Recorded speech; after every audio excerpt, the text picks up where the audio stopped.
All right, let's run it up. You're watching Philadelphia Eagles Now. I'm Chase Sr. Thank you so much for making today's show a part of your day, regardless of where you're watching from. And we have a lot to get to and unpack on today's Eagles Now. The Birds making big practice changes going into training camp, led by Nick Sirianni and Vic Fangio. Also, this player going to break out in 2024. Iconic photo. It's Nolan Smith, so stay tuned for that conversation. I first want to take a look at our NFC East July sub-battle during the month of June among all NFL channels here at Chat Sports. Eagles now picked up the most subscribers at the company. To the Bird Gang and all of the real ones, thank you so much for supporting the show. In July, though, we do have some work to do, and I think that we can overtake the Commanders report on this video alone. Commies, 533 subscribers picked up since July 1st. Eagles now 397. Let's change that. Subscribe today if you want daily and year-round coverage of the E-A-G-L-E-S Eagles. Do the Birds want to be tougher in 2024? Let's start there after a lit Eagles chant. Thanks to the influence of Vic Fangio, head coach Nick Sirianni going to change the way that the Eagles practice in training camp. This is music to my ears because last year this team, soft as some cheap toilet paper. Under Nick Sirianni, the Philadelphia Eagles historically have erred on the side of player health. They have limited practices in which they put on the pads. They really don't practice a lot as far as tackling to the ground. And for me, Philadelphia's been able to stay relatively healthy. First couple of years under Sirianni, that was certainly the case. And last year, some injuries coming off that Super Bowl run. But last year, they looked and they played soft. They got bullied. And this makes me think back to what Javon Hargrave said about the difference between the Eagles and the 49ers. He said Eagles practices, fun, free, like the Golden State Warriors. Here with San Francisco, we're like the Miami Heat. Heat culture. I have issues with that. This is Philadelphia that we're talking about. Bring your lunch pail to work type of city. Blue collar, physicality, swagger, toughness, rugged. I don't want the Eagles to be known as a soft team, but sometimes what you practice and how you practice is how you play. And I think a little bit that translated into the Eagles last year in 2023 being paper mache. Tim McManus with this report on ESPN. He's the Eagles beat reporter for ESPN.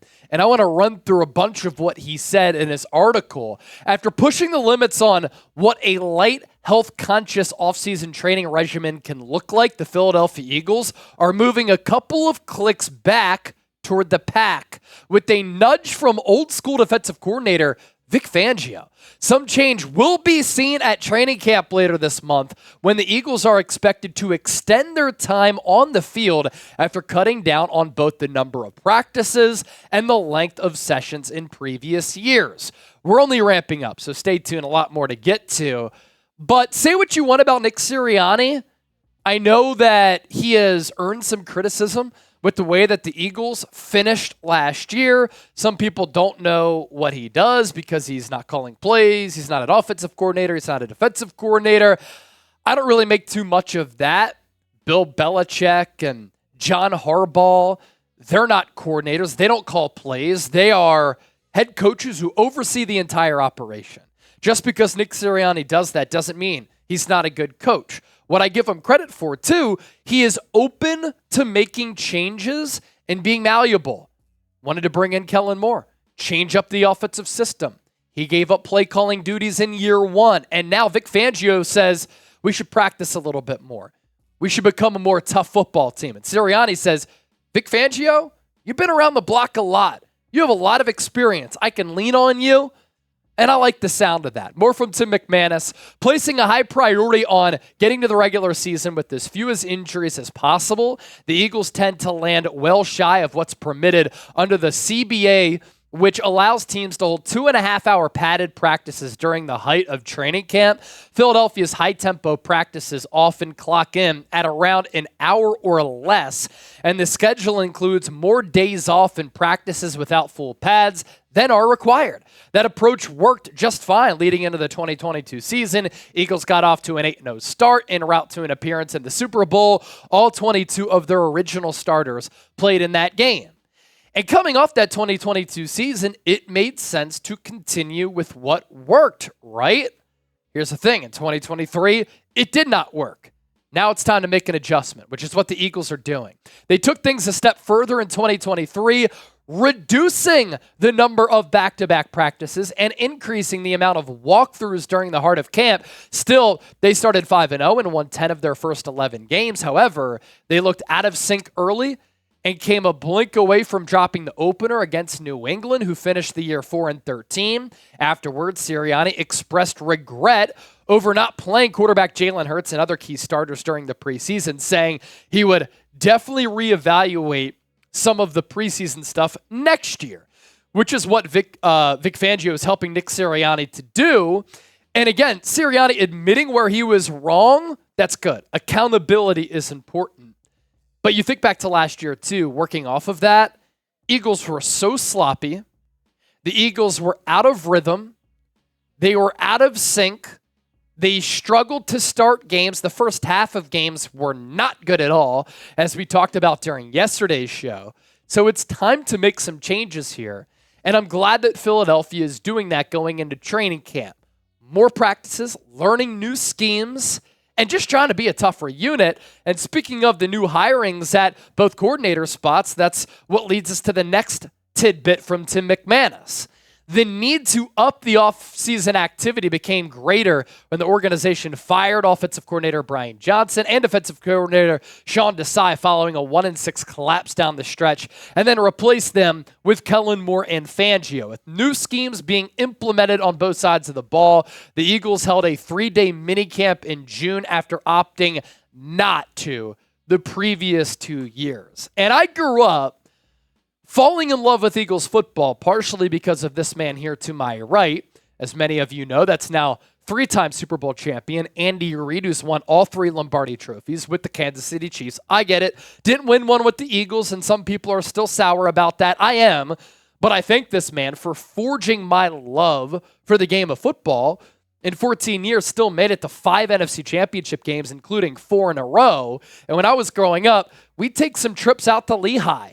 And we would watch the Eagles during training camp in Lehigh. They weren't at the NovaCare complex. They weren't staying inside the comfort of their own homes. They were staying in college dorms. There were two-a-days. There were padded practices in which the Eagles were tackling each other to the ground. Now, Philadelphia's not going to do that, partially because of the new CBA not allowing teams to do that. It's not like the Birds are going back to the Andy Reid days, but they're practicing more. They're trying to get off to a better start. They're going to be a more well-organized and better coached football team. And I just like the added toughness that Philadelphia is trying to gather here going into 2024. And of course, you got to learn the new schemes from Vic Fangio and Kellen Moore. Does this mean anything? That's today's poll question. Y for yes, N for no. Let me know what you're thinking down below in the comment section. I do think that minute things sometimes are very important, and they do go a long way. Y for yes, N for no. Story number 2. I think Nolan Smith is going to be able to break out for the Philadelphia Eagles in 2024. The second-year edge rusher has all the potential of being a really good player in this league. And on today's show, we're going to hear from an Eagle who thinks that big things are coming for the former first-round pick, 30th overall from the 2023 draft out of Georgia. First, why I think that Nolan Smith can break out. I think back to the pre-draft process, NFL scouting combine, and coming off the season that Nolan Smith had, in which there weren't a lot of sacks, there wasn't a lot of production in his final season at Georgia, but the Eagles took a player who kept sliding down draft boards and has a lot of ability. That's what you cannot deny. He has an elite first step. He has a lot of quickness and really good bend. And because of that, he kind of reminds you with his body type, and the playing style of Hassan Reddick, who took a couple of years to really find his stride after being a first-round pick by the Arizona Cardinals out of Temple, and then since then has become one of the more elite sack artists in the National Football League. What did Reddick have at Temple? What did Nolan Smith have at Georgia? Very quick first step once the ball is snapped. A lot of twitchy quickness and really good bend to get that leverage on opposing offensive tackles. Point number 2, why Nolan Smith can break out, he's going to have more opportunities. He had under 100 pass rush snaps last year during his rookie campaign because people were ahead of him in the depth chart, and then Sean Desai and Matt Patricia didn't know what they were doing. Finally, we got to see what Nolan Smith could do and what he was capable of in the wild card round against the Tampa Bay Buccaneers, and I thought that Nolan Smith showed some flashes there. The scheme is going to be much better in 2024 than it was last year, which I think does wonders and is going to pay dividends for a lot of the players on this team and the personnel. And then Nolan Smith, remember last year in the preseason when he injured that shoulder? It was a little bit of an issue at Georgia as well. This offseason, he got his shoulder fixed, and he's added some weight, which is something that I think he needed to do going into his sophomore campaign. His Pro Football Focus numbers as a rookie, again, very limited sample size, only 90 pass rush snaps. He had an overall Pro Football Focus grade of 50.5, a run defense grade of 59.6, a pass rush grade of 53.9, only 1 sack in year 1, 8 pressures though, 5 hurries, 2 quarterback hits. And I take a look at some of those numbers there, and I think there is something that you can build off of. The run defense grade, not awful. The pass rush grade, you can, of course, improve that a little bit, but the 8 pressures, 5 hurries, and 2 quarterback hits on 90 pass rush snaps in a bad scheme, I think Nolan Smith made the best of his opportunities last year, which is why I think the arrow is pointing up for him. Plus, he's going to be on a defensive line with Jalen Carter, Jordan Davis, Bryce Huff. He's not going to face a lot of double teams going into this year. And going back to the size component, he looked a little bit small coming out of Georgia and in year 1. I know in the preseason, especially against the Cleveland Browns and against other teams, he was flying around. And that's the speed, that's the motor that he has. I also think he has a innate ability to play edge rusher, but also drop back in coverage, and Vic Fangio is going to ask his edge rushers to do that. So I think he's going to be utilized a little bit more. And that build being similar to Hassan Reddick, it's important to note that when Hassan Reddick was drafted by the Arizona Cardinals, I'm going to look up his numbers real quick. A lot of people thought that he was going to be a bust to start his career, but he worked hard on his body. He worked hard on his pass rush arsenal, and after 2.5 sacks, 4 sacks, and 1 sack to start his career in his first 3 years, he has since gone double digits in each of the last 4 years, 12.5, 11, 16, and 11. I'm not sure if Nolan Smith's going to be able to become that type of player, but I say that because don't jump to conclusions, and let's not jump the gun and say Nolan Smith after year 1 can't play. There's a good football player in there, which is why he was such a highly touted recruit coming out of high school, going to Georgia. Here's what Darius Slay had to say about Nolan Smith having a big year. He looks a lot different. One thing I can say about Nolan, ever since I met him, he only knows 1 speed.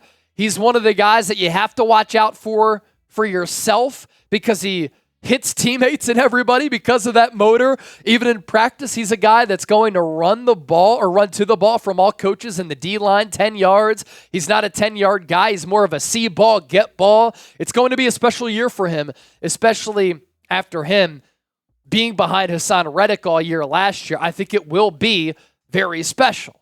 Last year, he did only have a 9.8% pressure rate. Not all that good. But I like what Darius Slay said there, kind of working off of what I said a little bit earlier. Like, what can you build off of? An elite first step, the bend and the quickness, the relentless motor, and the love for ball. And I think that's partially why Philadelphia drafted him, is that this is a dude who loves ball. Howie Roseman talks about this a lot. We want guys who enjoy playing the game of football. And I love that saying, see ball, get ball. In the preseason, limited workload during the regular season, and then in that playoff game against the Buccaneers, Nolan Smith had that relentless motor, and the vivacious personality is something that we also saw. Going back to the pre-draft process, the athlete that Nolan Smith is, relative athletic score grade, oftentimes we take a look at these here on Eagles Now as the math bomb scorers can help us kind of gauge how good these athletes are in the pre-draft process. They grade them on a scale from 0 to 10, and Nolan Smith earned a grade of 9.23. A lot of green. What's in the red? It's the lack of size that I said. He's only 6'2", 238 pounds. At least he was in the pre-draft process. Hopefully this year he's more toward 245, 250. Hassan Reddick floats around 240 pounds, but he also is a seasoned pass rusher. Again, it took him a little while to get there, but some of the twitchiness and the burst, the quickness, that's what Nolan Smith has. He clocked a sub 4.4 40-yard dash at nearly 240 pounds. Blazing fast. Vertical leap of 41.5, and then a broad jump more than 10 feet. That's the explosion that I'm talking about. We flip it back to the NFL.com scouting report on Nolan Smith. Lower weight class edge defender with the toughness to mix it up with bigger players based purely upon his sleek but smallish frame. One might expect him to be more effective as a rusher than run defender, but the opposite is true. Smith is hard to move off of his spot due to his technique and leverage, and he can be disruptive when firing into gaps. He can get off the mark as a rusher, but lacks the counters and contact balance to consistently assault the pocket at a high rate. Smith falls below the size standard some teams might look for a 3-4 outside linebacker, but he plays team-first defense with quality technique that should help him translate to the pros. Certainly some good there, and we saw his ability to play against the run. I thought a couple of times in the preseason, he kind of set that edge and was very patient, and then when the run came his way, he was able to disengage from the blocker and make a play on the ball, or at least divert the ball carrier toward the sideline until his teammates could come upfield and make a play. NFL.com on Nolan Smith's strengths, because we just don't know much about the player from the pro sample size. Plays with the team-first mindset and plus toughness. Attacks pulling blocks. First with hands to separate and stay ready. Rare point of attack leverage. Strength for his size. Cuts a tight, efficient track to the ball in pursuit. Potential to become a bend and flatten rusher. Agility for more creative edge-to-edge attacks in the future. And then his weaknesses, slender through the waist and hips with a need for more mass. Unable to generate speed to power conversion. Rush playing can be monotonous and lacking counters. Squared up punch from tackle can derail his pass rush. Unable to control block and shed quickly. Exerts excessive strain to battle tackles at the point of attack. Very average pursuit speed for a smaller player. I disagree with that latter point. I actually think he does have some pursuit speed, and I'm excited to see how Vic Fangio can use him as a weapon this year for this Eagles defense. It's looking to make some massive strides from last year's disastrous campaign. So how many sacks will Nolan Smith have in 2024? Will he break out like I think he will, like Darius Slade thinks he will? Let me know down below in the comment section. How about 6 sacks in year 2? We take that. 5-sack increase from last year. Be sure to give me a follow on social media, by the way. Approaching 13,000 followers on X, 30,000 followers on Instagram. Really appreciate your support. And don't forget to also subscribe to the channel for daily and year-round coverage of the Eagles. Go Birds.